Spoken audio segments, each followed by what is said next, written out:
fiercely pursuing accountability on policy and implementation. It's time for another DJ Elf 7 candidate interview. Hey, what's up? It's your boy DJ Elf 7. That's right, and we got another show for you today. As you know, I'm interviewing every single person running for, office here in New York City, and we got one of the candidates with us here today. I'll let him introduce himself, though. What's up, everyone? My name is Cespedes. I am a candidate for City Council in Brooklyn's 45th District. Those are the areas of Flatbush, Flatlands, Midwood, parts of Canarsie. And I'm calling you today from East Flatbush. Cool, man. So what's your background as in terms of, getting things done, politics, So that type of thing? Yeah. I'll give you the skinny. I am not a politician. Surprise, surprise. So one thing you should know is that I don't need this job. I want this job because I think there's a problem that I can solve. So my background is specifically in building project management. I'm an architect by trade. That's what I studied. That's my background. And I've worked on 3 continents. I've worked in Latin America, I've worked in Europe, and I've worked here in the United States, mostly doing public projects and also affordable housing. So I've been doing that for like the last 15 years. That's cool. It's work that I enjoy, but it's also giving me a very unique skill set, very different from any of my competitors, and very different from many other candidates for public office. And the reason why I'm running, there's only really one reason why I'm running, and that's because I want to tackle the land use problem. I want to tackle the problem of housing specifically. Okay. Actually, there's quite a few candidates who talk about housing, and it's good that you actually worked in this particular field because honestly, New York City, right, there's different parts of the government that work on different angles, right? If you want to take care of the mail, that's federal. If you want to take care of police, that's the city, or real estate is the city. So that's a huge part. Department of Buildings, right? Yeah, work permits. All the people that are licensed to work for the city, right? All those agencies, so the affordable housing, right? That's a lot of city management right there. So that's a lot of different agencies that you're touching in that field. But one thing that's really cool that I'm a fan of, by the way, right? Sorry to be a fanboy right here, but the thing is that, right? People like us that work on the ground, right? We actually see, right? You could make your policy in your little ivory tower or whatever, right? But you only know what the managers are telling you, and the managers are always telling you that everything's great, right? Aren't they? Yeah, right? Yeah. Always. Yes. Always. But when you work on the ground, you see how things get invested. You gotta toe the line, right? Yeah. Managers toe the line. Yeah. But listen, the thing is that when I moved to East Flatbush 6 years ago, and I became a homeowner, I really started to see what was happening on the ground around me. Okay. I started seeing my neighbors lose their houses. I started seeing the affordability crisis. I started seeing what developers can do in neighborhoods like mine. And so being a developer, being familiar with developers and knowing how to speak the language of building, I quickly realized that what was hurting my neighbors the most was ignorance. They just didn't know. So what don't they know? What don't they know?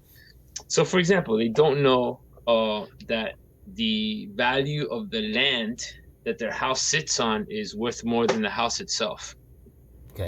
They don't know that the potential development value of their properties is what's driving up their real estate taxes.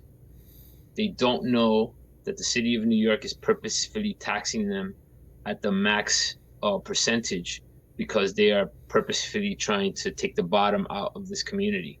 And they also don't know that their current city council member and the apparatus that surrounds them, all the way up to Borough Hall and to the mayor's office, has their eyes out for neighborhoods like this. And so this is not new for neighborhoods like mine, but what's happening here is a particular type of tax redlining. And so it is through the property tax and through the value, the speculative value that's associated with the properties in my neighborhood that are really bankrupting our families. Would you call that perhaps maybe some type of government sanctioned, maybe type of gentrification of the neighborhood?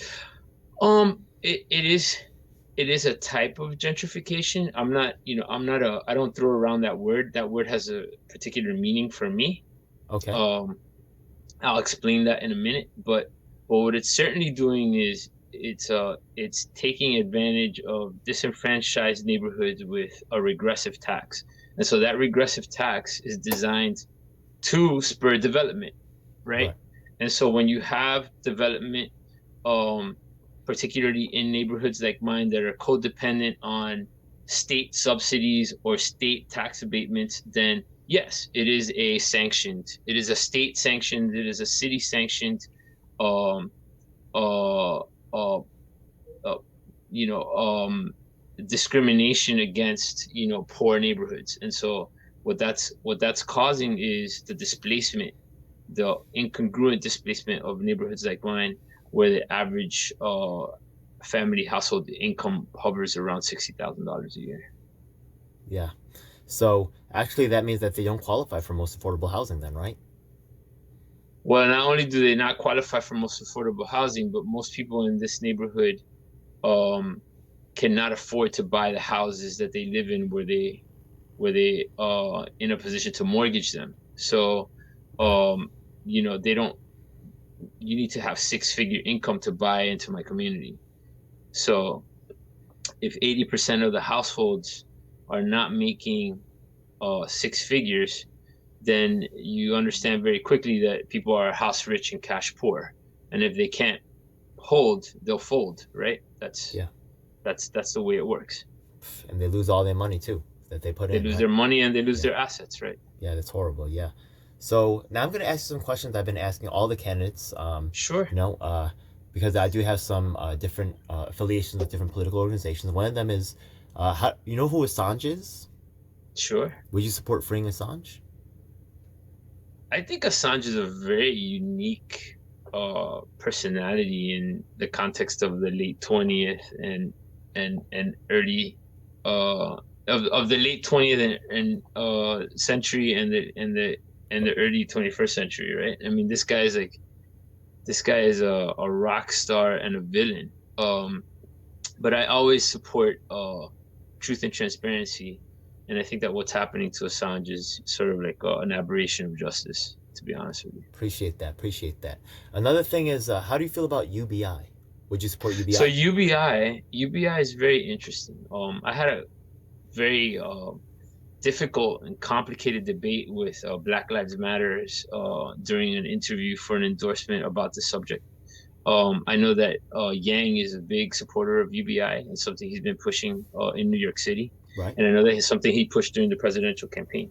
So I just want to put that into context. Not I do support the concept of UBI, but if you look at what's happening post-COVID in the United States, you have a lot of um, let's say perverse manifestations of income, right? And so one example is one example that I read about that I like to use is about the Silicon Valley employee that has his job in San Francisco, but decided during COVID to buy a house in Kansas, right?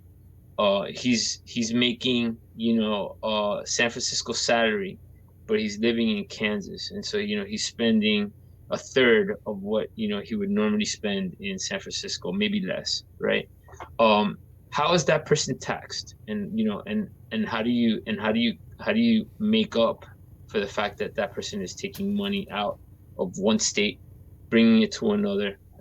How do you balance that both on the employee side and on the employer side, right?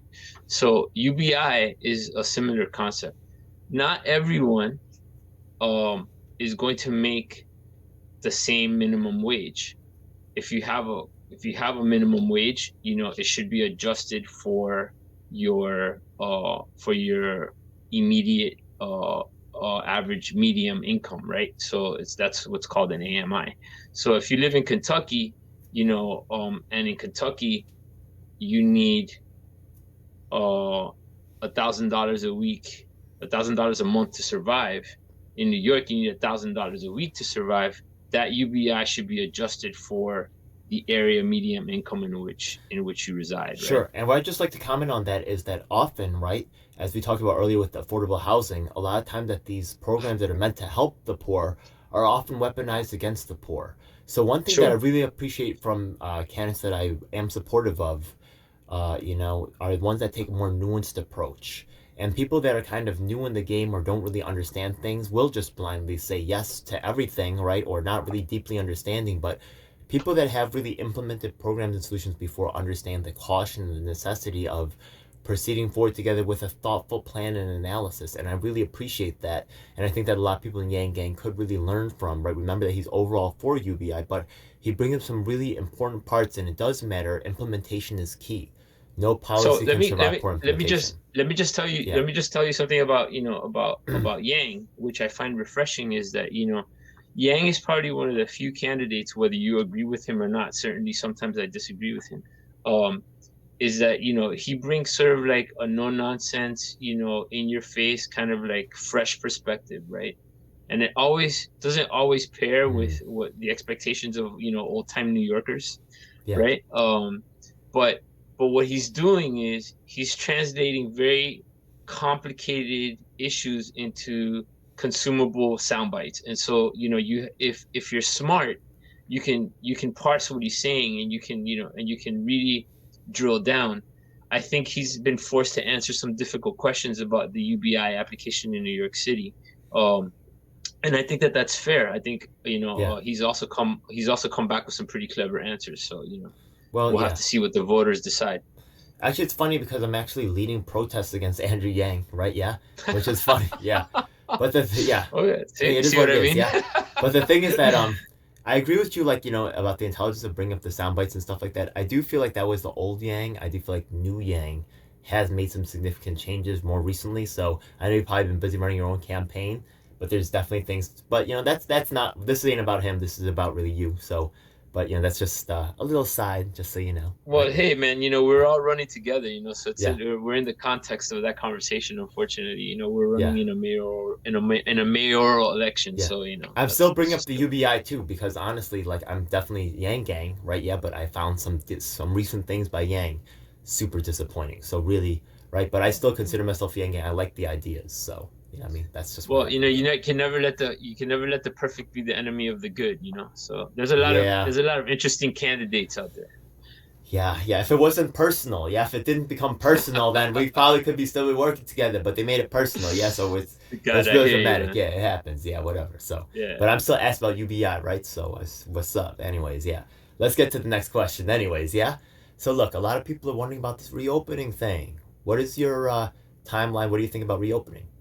So you're reopening is a really broad subject, right? Yeah, So it let's is, just break man. that Go down, ahead. right? What's your You're talking about thoughts? reopening schools, talking I about think reopening sports venues, talk about reopening Broadway, reopening, I think what most people uh, want, right? What most people watching is restaurants, they right? just want everything to go back to normal. They're like, Yeah, when no. is my life gonna go back to normal?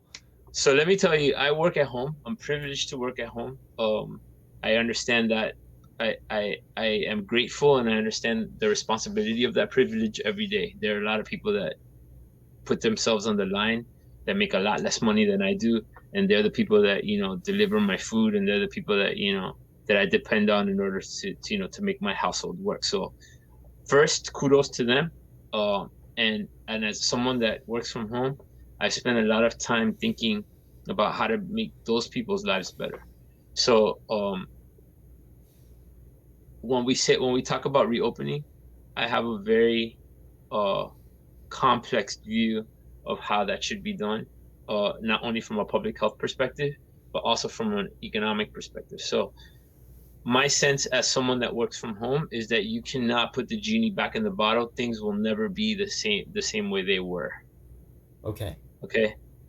So as an office worker, I could tell you that along generational lines, in a broad brush, if I were to paint with a broad brush, I would say if you're under 40, the tendency will be that you do not want to go back to the office. If you're over 40, the tendency will be that you will want to go back to the office, right? And so I think you will see a very slow and lethargic return to office environments in general, which make up a pretty large segment of the economic engine of the city, right? It affects transportation, it affects restaurants and services during the day, particularly in Manhattan.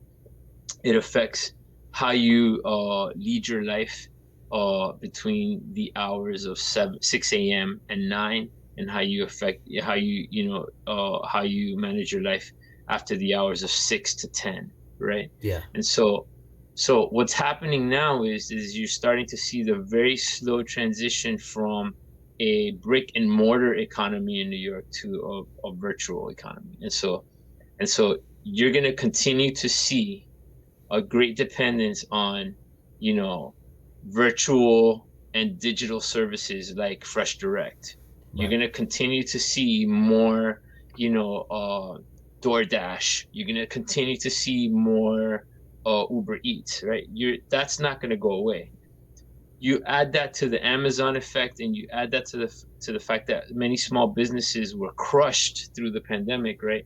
Many of those businesses are not coming back, and so that means many of the businesses in Manhattan who would not otherwise be able to afford those storefronts and pay those rents, and many of those landlords that can't pay those taxes because those storefronts are empty, will be feeling the effects of this for decades. And we're not really talking about it because real estate in New York is too big to fail. Actually, I want But to it ask a quick question about that, just because of Sure. your knowledge. And so the thing is that, right? Actually, want to shout out my co-host Lisa from LA right now. The thing is that she's worked in the real estate market before, and a lot of times there's a lot of ways that people who own the properties and even the government try to manipulate the market to maintain, right, the real Oh estate yeah, value, no, right? Because like you said, too that's big to happening. fail. Yeah, That is exactly happening. And so yeah, what you see now is you see a big move through the federal stimulus, to kind of buttress real estate. And in New York State and in New York City in particular, all of the economy is driven by fire industries. So you have um, you know um, insurance, real estate, and finance, right? So if those things aren't operational, if those three industries are not firing on all cylinders, then you're going to start to see, fault lines in the city's economy. And yeah, so what the stimulus is trying to do is trying to stabilize those industries, short term, hoping that the normal will come back, but that is unlikely to happen. yeah, And so exactly. we gotta start thinking about ways in which our physical environment starts to adapt to a new reality, right? Where there's less motion, where there's less need for public transport, long distance to get people to and from work, right? There's going to Yeah. be more demand for essential workers. There's going to be more digital services with much smaller footprints. And so reopening is not going to look the way you think it's going to look. What also, like, right, will property values be maintained? And also the thing is that, remember, like Hurricane Sandy, when the water levels rose, we have Uh-huh. probably less money to take care of emergencies like that. Yeah, well, I mean, the city's tax revenue is definitely going to take a hit, but I would tell you, property values, depending on what property type of property you're talking about, right? Residential values will skyrocket. Really? Why is that? Well, because your requirements for a more stable home environment are going to increase, right? So if you're working and living from home, you're going to have new needs. Everyone wants a backyard now, right? So, how you service communities in Manhattan that don't have that option, and what kind of amenities you provide, and what kind of quality of life services you're going to provide, are beginning to become very big questions to keep people in Manhattan and to keep those properties viable. So I think this is a long-term discussion over the next decade about how we readapt the physical environment. But the fact of the matter is that we're not going to go back to what things used to be because we can't, right? Okay. I think that ship has sailed, and Right. it's going to be very difficult. But other things, will go back to some kind of normal. I Right. think theaters will go back to normal. I think sport venues eventually will go back to normal. everyone's gonna want to go to a bar, right? Everyone's Yeah. gonna want to go to a restaurant. I just think the timing and how those experiences, are going to be provided will change. They will Right. change significantly. What do you think about there's a lot of this talk now about defund the police. What do you think about police reform in general, or So this is one of my yeah. favorite subjects. Okay. This is one of my favorite subjects. I'm so glad that you asked. So, I live in a community where people don't want to defund the police. Right. Yeah. Although we are, probably one of the communities that's most greatly affected by either police brutality or by lack of quality policing services, right? So I would tell you that my position on that is twofold. One is that I don't believe that the police department is the problem. I think that the problem is the police union. And so I focus my ire on the PBA. Okay. So the PBA, Pat Lynch, and the Sergeants Benevolent Association, Right. and their leader, those guys are not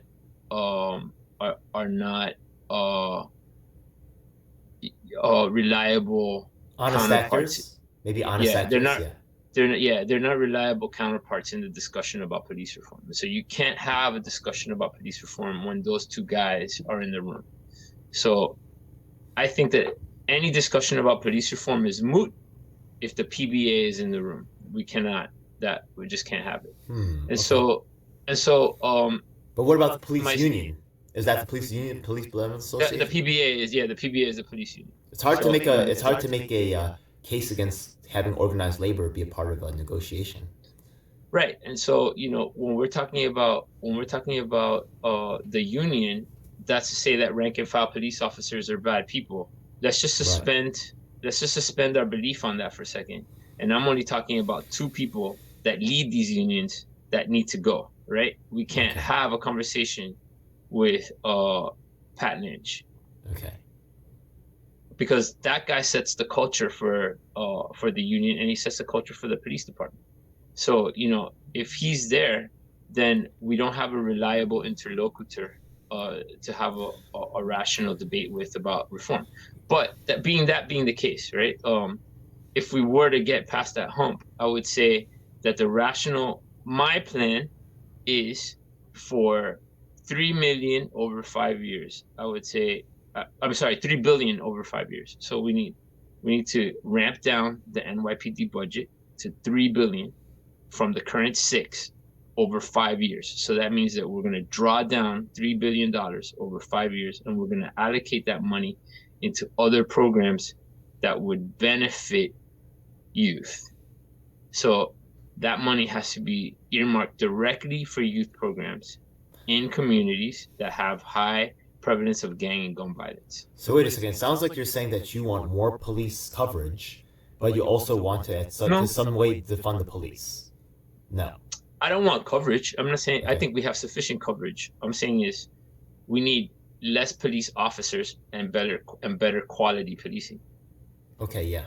All right, good. Okay. Right. So that quality policing doesn't come only from within NYPD programs. Quality policing comes from improvements in quality of life in the communities that most need it. And so we're going to draw down the NYPD budget, over 5 years to allocate those 3 billion to programs that would benefit youth, where in the communities hardest hit. Your policy does seem to actually align though with defund the police. It is a defund. It does. Okay. All right. Cool. All right, just to know. All right. Good to know. Give them a discount.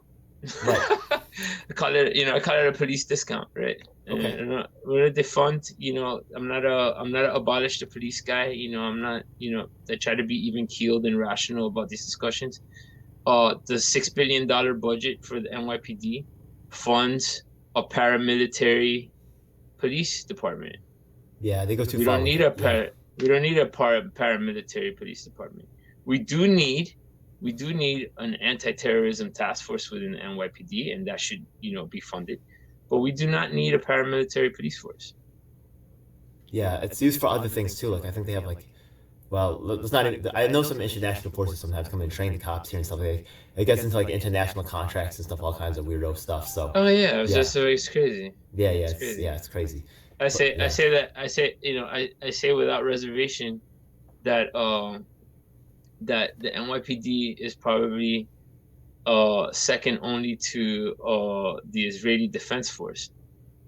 could be, yeah. Right, in terms of like, you know, technology, and in terms of like the kind of training that they have, and in terms of like, you know, this is like paramilitary stuff. This is like not, you know, I this feel is like, not yeah. cool. I feel like that's the cops for the rich people, because the thing is that like I've literally gone into the police station like multiple times to make a report, and they're just like, nah, I don't feel like taking that report. Nah. Oh yeah, happens all the time. Yeah. So the service level that I get, right? Yeah. Then we went to a protest over at Schumer's place, and then there was like 20 cops. You know what I mean? And it was like me and some little old ladies. You know what I mean? Yeah. So yeah, It's ridiculous. it really is. Yeah. So that's cool. I just want. So let's see what now. Another topic that's, you know, kind of hot is the education topic.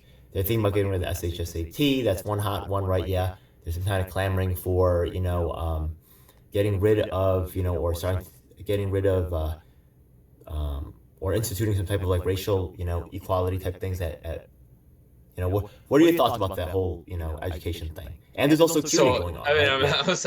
I'm laughing because, you know, you're bringing up like, you know, all my favorite subjects. There we go. Okay, let's see what's up. So on education, I'll give you a little background fun fact, right?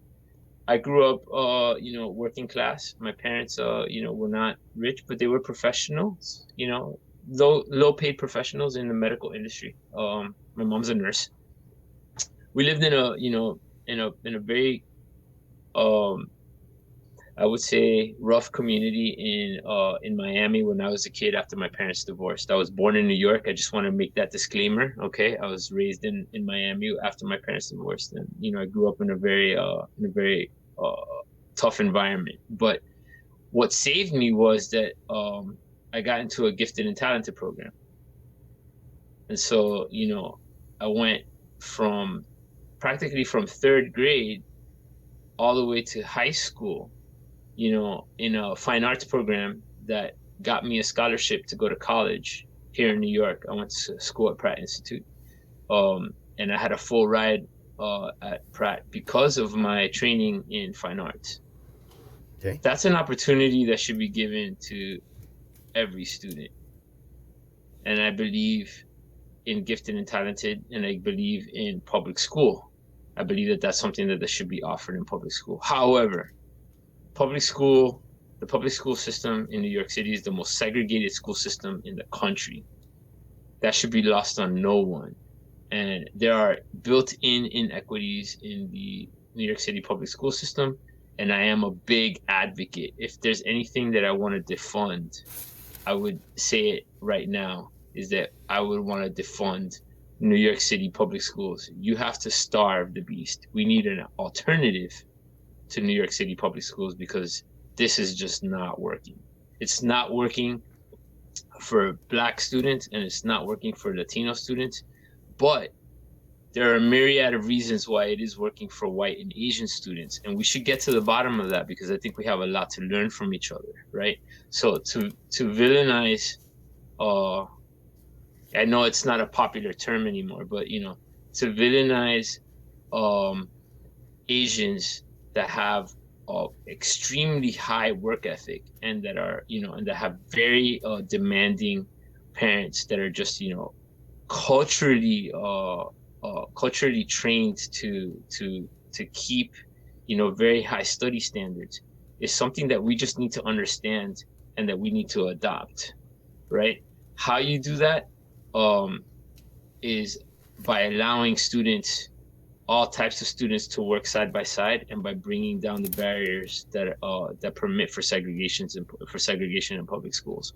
And so I think that after a generation of true integration, we can get to that. But I don't believe that New York City public schools has the capacity or the will to truly integrate. And so we're forced to find alternative methods. I think that public-private partnerships in GNT are a good alternative. I believe in charter schools. I think charter schools are another possible path for gifted and talented what did you mean GNT? programs. What is GNT? Oh, gifted and talented. I'm sorry. Okay. Gifted and talented. Okay. And I believe that, if you want to maintain the specialized high school SAT, that needs to be a much more equal playing field. We need to find ways to subsidize students to do the study programs and to do the tutoring that would be required to pass the specialized high school SAT. If we don't want to take it off the table, I understand the need for it, but I don't think that it's an equitable or balanced process right now. And so the tables are tilted, and it's causing, for a lot of segregation within those schools. Yeah, I guess. Yeah. Yeah, it's a tricky knot to solve right there. Yeah. So thanks for sharing your perspective on that. Let me think. Anything else right there? Okay, so one of the things is that New York City is kind of notorious for corruption. Yeah, and a lot of people, right, that I might interview might not have any idea of where that corruption is located, or how to actually, or have any specific plan to deal with it. You know what I mean? What about you, buddy? So, I know exactly where the corruption is. Where is it at? Oh, it's in very unique places. There's corruption at the highest levels of government, but there's also corruption at the lowest levels of government. And you have to understand that, money in politics is very corrosive. And so, the source of corruption, corruption is like water, right? It finds the path of least resistance. Okay. And so, politics is the path of least resistance. Whenever you have candidates that are dependent on donations, and those donations are pegged to certain industries like unions, the real estate industry, the finance industry, you're going to have the recipe for corruption. And one thing about corruption that's different in a place like New York from corruption, say, like in places like Mexico, where I've spent 10 years of my life working, is that New York City, from its creation, has always been a place where you have what's called constructive corruption, right? It's corruption that leads to more infrastructure, the kind of corruption that leads to more employment. It's the kind of corruption that leads to large and rapid transformations in our environment. And you can see that. Okay. I can see that, for example, in my own industry. So for when I was in construction in early in my career, there was a huge kickback scheme with a construction company that I won't name, and the DA, the Manhattan DA, which I believe was Morgenthau at the time,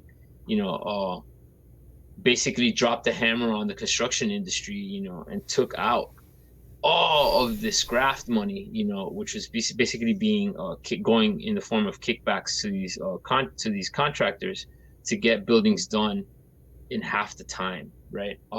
So they had daytime shifts, they had nighttime shifts, sometimes in violation or in cahoots with the DOB. I don't know if you remember that the DOB in Brooklyn 5 years ago had a huge sting operation where there were, multiple people within the Brooklyn DOB that were arrested on corruption and graft violations.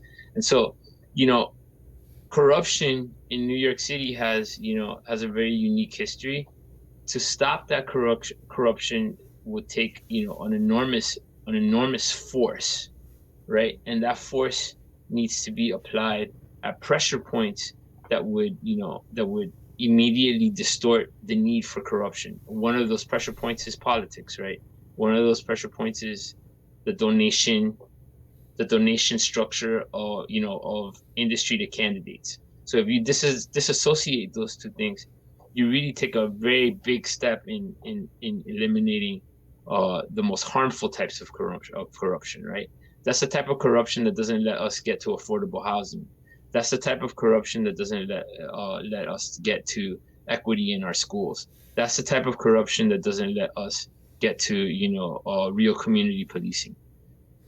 That's actually quite a that's a concept I'm still trying to get my head around, because at first you say, like, it sounds like it's such a mixed bag, right? You call it constructive corruption, whereas the corruption's creating some things like jobs like that, right? But the cost of those jobs is also making things unaffordable, right? With affordable housing, right? So That's it's just correct. it's so how do you like really like it sounds in some ways right things are right, and I can think of like I actually have video if you type in Hunter College corruption. I actually showed Yeah. that school administrators were like getting their phones paid for and going on like Sure. trips to like and nobody got fired, nobody got arrested, I mean nothing. They're still working there to this day. Yeah. So and I'm sure you know Well, stories like this yourself. you mean Yeah, that's there's we don't have to go very far, right? I mean, if you look at the 2008 housing crisis, yeah. not one person from the financial industry served a day in jail for that. So how do we right? Yeah. So I feel what you're saying about the pressure points, but how will the pressure points, because it sounds and I get what you're saying. Yeah, that's what's so tough about corruption. You know what I mean? So how can we really Well, get that under control? Because I didn't really under. I Yeah, mean, if you're if I yeah. mean, it's not a great philosophical or financial selling point, but we really need to live, and I think what's happening right now as a part of a COVID experience is that we need to live in a much more poorer and fairer New York. Okay. So if you think about New York in the 80s and the 70s, yes, we didn't have the kinds of quality of life, that we have right now. And we had high crime, and we had, all sorts of, undesirable things. Like, when I grew up, it was like, the squeegee guys, Yeah, I think that's coming or, back, bro. I think that's yeah, coming well, back. but the thing is that, if you talk to people that lived in those times, it was relatively easy for you to find an apartment. It was relatively easy for you to find a job, right? It was Right. relatively easy, for you to have 2 or 3 jobs, right? Everyone was kind of like in the same boat, and there was kind of equity, Okay. right? And there was a kind of equity in the lack of, things that we had, that in the lack of Okay. things I've been at that there. time. Okay. Today we live, in a New York where we have plenty, and you see the extreme divisions within, our electorate and within our own communities, because you have, these kinds of explosive forces, like, living next to each other, right? So you talked Yeah. about gentrification earlier, right? How do you reconcile? I like to call it the Miranda effect, right? So, in the I think it was in like the late early 2000s, there was an episode on Sex and the City where Miranda, who is Cynthia Nixon, moves to Brooklyn, right? And that like set off, that opened the floodgates. All of a sudden, Brooklyn was popular. And like between like 2004, to now, Brooklyn, has Okay. grown up. Brooklyn's a brand, right? So what happens when you live in East Flatbush, and Miranda moves next door, right? And you're like, uh, what's going on, right? Yeah. All of a sudden, in a majority West Indian and Black neighborhood, you have white people buying up houses, Yeah. with 2.5 kids, and you scratch your head and you say, okay, something's wrong, right? Or you scratch your head and you say, how do I capitalize on this, Right. right? Or you scratch your head and you say, you go back and you say, okay, where did this come from, and how do I stop it, right? And so all of those questions are questions that I've had to ask myself. So I do a lot of writing in the local newspaper. It's cathartic for me. I think about these issues, and one of the things that I've discovered is that most people aren't offended by the fact that white people are moving next door. They're just offended that they don't have the buying power that these white people have. And so, what ends up happening is that, the cultural changes come quickly on the heels of a demographic change where people want different things, right? So, all of a sudden, if you're restaurant, if you're jerk chicken restaurant, Yeah. turn into, an Italian restaurant, and you can't afford the food, you start saying, hey man, this is not right. Like what happened to my community and what happened to the things that I love, right? And so we have to start thinking about ways in which communities can begin to gentrify their own From people that live in there. yes, it Yeah. can begin to gentrify their own communities, right? Yeah. It doesn't really matter. It doesn't really matter who you are, right? It doesn't really matter where you come from. You just have to think about your community as an asset, right? Yeah. And so those assets or those parts of your portfolio that are really special, you need to know how to brand them. You need to know how to package them. You need to know how to sell them. You need to know how to make them an attraction. And you need to know how those things generate jobs and cash for you, right? Yeah. So that you can remain a stakeholder in your community. That's what I sell as a candidate. That's what I offer, right? Cool. I know how to do that. And so, I don't gripe about gentrification. I say, yeah, gentrification is here. It's a fact of life in New York City. Shame on you if you're not taking cues from hipsters and you're not following their lead and you're not doing what you need to do to incorporate, new trends and new habits into your old community and repurpose and repackage your product and your culture, right? Yeah. That's what we need to do. Actually, you have a. I think yeah, that you have a small I advantage. think that goes. Right. I think that goes, for Chinatown. Yeah. It goes for the Greeks in Astoria. It goes for the Koreans in Koreatown. It goes for the Latinos in the Bronx. Yeah. It's across the board. Yeah. That's true. Yeah. There are different factors going on there, so that's good to get your take on this particular issue. Let's see, anything else as in terms of the so that was a nice segue actually off of the corruption issue into like the real estate issue, but actually we are planning on having some more because I am talking to every candidate running for office. So the ones that had more interesting answers are the ones that had more interesting perspectives. I hope to bring them all together and really have an in-depth discussion about some things. I actually recently did a action with a fight for NYCHA regarding RAD and trying to make those things Section 9, Section 8. So I think that's for another video, though. Yeah, we're just trying to get an overall concept of yourself for the general public. It's a great topic. It's a great topic. No doubt, man. Yeah, I think there's 600,000 people in the system right there. So and we actually have access to all of their contact information. So we will be talking about which candidates were favorable for fight for NYCHA. We'll see. Yeah, we'll see. All right. Yeah. Awesome. All right. So so maybe you have how can people follow your campaign? Do you have a website, Facebook, how can people see what's up? So I'm mostly a Twitter guy. You can follow me at Lou for Flatbush at Lou for Flatbush. Okay. And my email is at loufor45 LOUFOR45.com. You can write to me there. You can follow me at my website, which is www.louforflatbush.com, and you can write to me. You can ask me your questions there. I'm pretty active on Twitter, so you can search on just about any subject and you'll find it. I like sharing my views on most topics, including some very personal family topics, which I think are also good insight into who I am and how I think. One thing I do want you to know is that I am a father, happily married for 15 years. I have a beautiful 3-year-old daughter, and those guys are, the reason why I get up and I work every day. Cool, man. Yeah, so I appreciate you sharing that with me, yeah? So, yeah, I definitely plan on doing some more follow-up with you later on.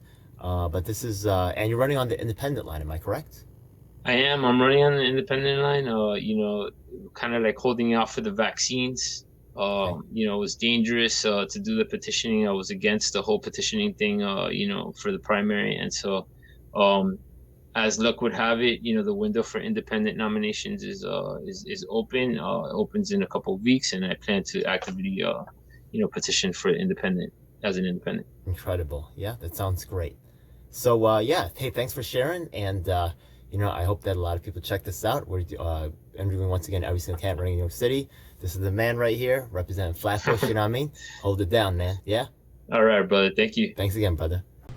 It's a dark day in our nation when high-level authorities will seek to use every method to silence dissent. The truth must be told. And if you want the truth, you need to check out independent media producers just like myself, DJ L7. You should subscribe and hit the bell icon to get notifications when I release a new video. Truth of these We are words on all is the beyond major doubt. platforms. That includes Facebook, Twitter, Instagram, and of course YouTube. Unfortunately, we have definitely seen that these mainstream outlets will cave to corporate interests, so we encourage you to join our independently moderated communities of Reddit and Discord.